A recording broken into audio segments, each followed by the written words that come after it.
Chapter 1. Passion. The pathway of the saints and sages, the road of the wise and the pure, the highway along which the Saviours have trod, and which all Saviours to come will walk, such is the subject of this book, such is the high and holy theme which the author briefly expounds in these pages. Passion is the lowest level of human life. None can descend lower. In its chilling swamps and concealing darkness creep and crawl the creatures of the sunless world. Lust, hatred, anger, covetousness, pride, vanity, greed, revenge, envy, backbiting, lying, theft, deceit, treachery, cruelty, suspicion, jealousy. Such are the brute forces and blind, unreasoning impulses that inhabit the underworld of passion, and roam devouring and devoured in the rank primeval jungles of the human mind. There also dwell the dark shapes of remorse, pain, and suffering, and the drooping forms of grief, sorrow, and lamentation. In this dark world the unwise live and die, not knowing the peace of purity, nor the joy of that divine light which forever shines above them and for them. Yet it shines in vain so long as it falls on the unseeing eyes which look not up, but are ever bent earthward, fleshward. But the wise look up. They are not satisfied with this passion world. They bend their steps towards the upper world of peace, the light and the glory of which they behold, at first far off, but nearer and with ever increasing splendor as they ascend. None can fall lower than passion, but all can rise higher. In that lowest place where further descent is impossible, all who move forward must ascend. The ascending pathway is always at hand, near and easily accessible. It is the way of self-conquest. He has already entered into it who has begun to say nay to his selfishness, who has begun to discipline his desires, and to control and command the unruly elements of his mind. Passion is the arch-enemy of mankind, the slayer of happiness, the opposite and enemy of peace. From it proceeds all that defiles and destroys. It is the source of misery, and the promulgator of mischief and disaster. The inner world of selfishness is rooted in ignorance of divine law, of divine goodness, ignorance of the pure way and the peaceful path. Passion is dark, and it thrives and flourishes in spiritual darkness. It cannot enter the regions of spiritual light. In the enlightened mind the darkness of ignorance is destroyed. In the pure heart there is no place for passion. Passion in all its forms is a mental thirst, a fever, a torturing unrest. As a fire consumes a magnificent building, reducing it to a heap of unsightly ashes, so are men consumed by the flames of passions, and their deeds and works fall and perish. If one would find peace, he must come out of passion. The wise man subdues his passions.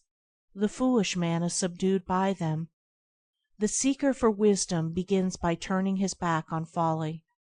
The lover of peace enters the way which leads thereto, and with every step he takes, he leaves further below and behind him the dark dwelling place of passion and despair.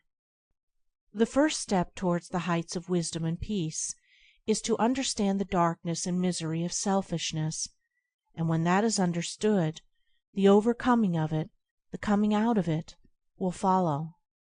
Selfishness, or passion, not only subsists in the gross forms of greed and glaringly ungoverned conditions of the mind, it informs also every hidden thought which is subtly connected with the assumption and glorification of one's self. It is most deceiving and subtle when it prompts one to dwell upon the selfishness in others, to accuse them of it, and to talk about it. The man who continually dwells upon the selfishness in others will not thus overcome his own selfishness. Not by accusing others do we come out of selfishness, but by purifying ourselves. The way from passion to peace is not by hurling painful charges against others, but by overcoming one's self.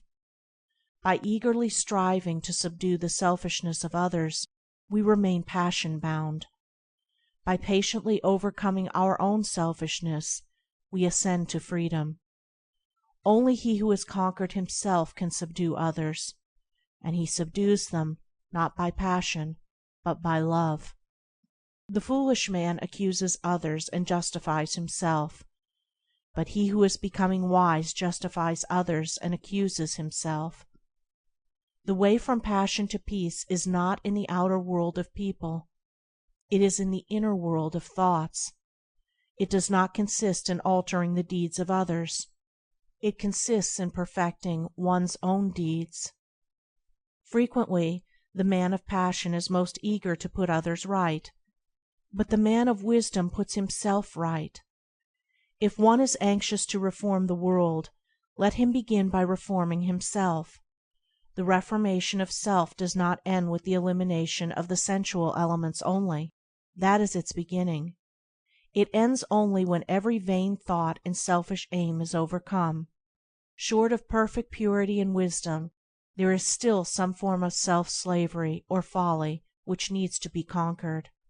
Passion is at the base of the structure of life. Peace is at its crown and summit. Without passion to begin with, there would be no power to work with, and no achievement to end with. Passion represents power, but power misdirected, power producing hurt instead of happiness.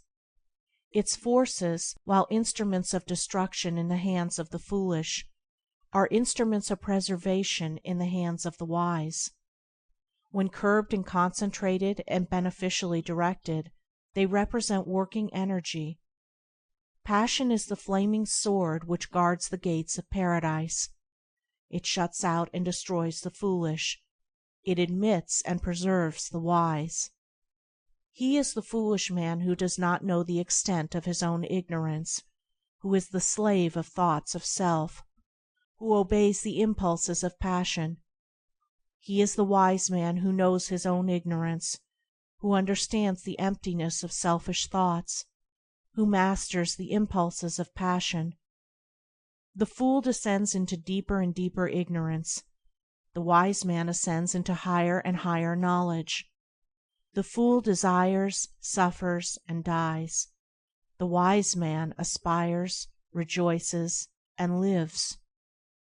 With mind intent on wisdom and mental gaze raised upward, the spiritual warrior perceives the upward way and fixes his attention upon the heights of peace.